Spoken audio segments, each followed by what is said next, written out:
পার্বত্য চট্টগ্রাম বাংলাদেশের অন্যতম গুরুত্বপূর্ণ ও প্রাকৃতিক সৌন্দর্যমণ্ডিত অঞ্চল।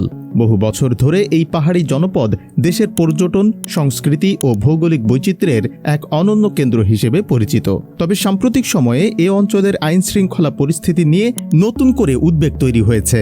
স্থানীয়দের মতে, বিভিন্ন সশস্ত্র আঞ্চলিক গোষ্ঠীর আধিপত্য বিস্তারকে কেন্দ্র করে সংঘর্ষ, চাঁদাবাজি, অপহরণ ও ভয়ভীতি প্রদর্শনের মতো ঘটনা বাড়ছে, যার ফলে সাধারণ মানুষ অনেক সময় অনিশ্চয়তা ও আতঙ্কের মধ্যে দিন কাটাচ্ছেন। পাহাড়ে JSS, UPDF democratic, JSS reformist ও কুকিচিন সহ কয়েকটি সশস্ত্র গোষ্ঠী সক্রিয়, যাদের মধ্যে প্রভাব বিস্তারকে কেন্দ্র করে প্রায়ই সংঘর্ষ হয়। বিভিন্ন এলাকায় ইউপিডিএফ ও জেএসএস সংশ্লিষ্ট গোষ্ঠীর তৎপরতা বেশি বলে স্থানীয় সূত্রে উল্লেখ রয়েছে। একই সঙ্গে দুর্গম এলাকায় নিষিদ্ধ গাঁজা চাষ সহ মাদকভিত্তিক নেটওয়ার্ক গড়ে তুলে সেই অর্থ দিয়ে অস্ত্র সংগ্রহ, সংগঠন পরিচালনা এবং অন্যান্য কার্যক্রম চালাচ্ছে। স্থানীয় বাসিন্দাদের অভিযোগ, এসব সশস্ত্র গোষ্ঠীর কার্যক্রমের কারণে অনেক সময় নিরীহ গ্রামবাসী, ব্যবসায়ী এবং এমনকি পাহাড়ে ঘুরতে যাওয়া পর্যটকরাও ঝুঁকির মুখে পড়েন। বিশেষ করে চাঁদাবাজি ও অপহরণের মতো ঘটনার কারণে অনেক এলাকায় স্বাভাবিক অর্থনৈতিক কর্মকাণ্ড বাধাগ্রস্ত হচ্ছে। ফলে একসময় শান্ত ও পর্যটন সমৃদ্ধ হিসেবে পরিচিত এই অঞ্চল এখন অনেকের কাছে নিরাপত্তা উদ্বেগের জায়গা হয়ে উঠছে। এদিকে পাহাড়ে বসবাসরত নারীদের নিরাপত্তা নিয়েও উদ্বেগ বাড়ছে।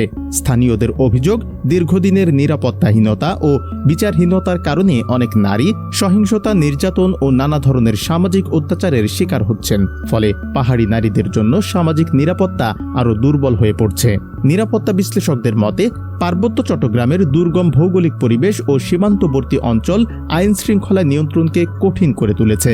এ বাস্তবতায় পাহাড়ে নিরাপত্তা নিশ্চিত করতে আইন শৃঙ্খলা বাহিনী ও বাংলাদেশ সেনাবাহিনীর ভূমিকা গুরুত্বপূর্ণ, কারণ তারা টহল, নিরাপত্তা সহায়তা ও মানবিক কর্মকাণ্ডের মাধ্যমে দীর্ঘদিন ধরে স্থানীয় জনগণের আস্থা অর্জন করেছে। বর্তমান পরিস্থিতি বিবেচনায় নিরাপত্তা জোরদার করা প্রয়োজন। বিশেষ করে দুর্গম এলাকায় সেনা ক্যাম্পের উপস্থিতি বজায় রাখা, নতুন ক্যাম্প স্থাপন, নিয়মিত টহল ও গোয়েন্দা নজরদারি জোরদার করলে সাধারণ মানুষের নিরাপত্তা নিশ্চিত হওয়া এবং পাহাড়ে স্থিতিশীলতা ফিরিয়ে আনা সহজ হবে।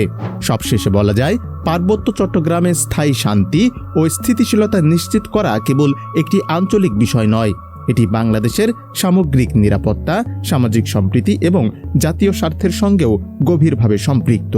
তাই পাহাড়ের বাস্তবতা বিবেচনায় নিয়ে নিরাপত্তা জোরদার, উন্নয়ন কার্যক্রম বৃদ্ধি এবং স্থানীয় জনগণের আস্থা অর্জনের মাধ্যমে দীর্ঘমেয়াদী শান্তি প্রতিষ্ঠার জন্য সমন্বিত ও কার্যকর পদক্ষেপ নেওয়া এখন অত্যন্ত জরুরি।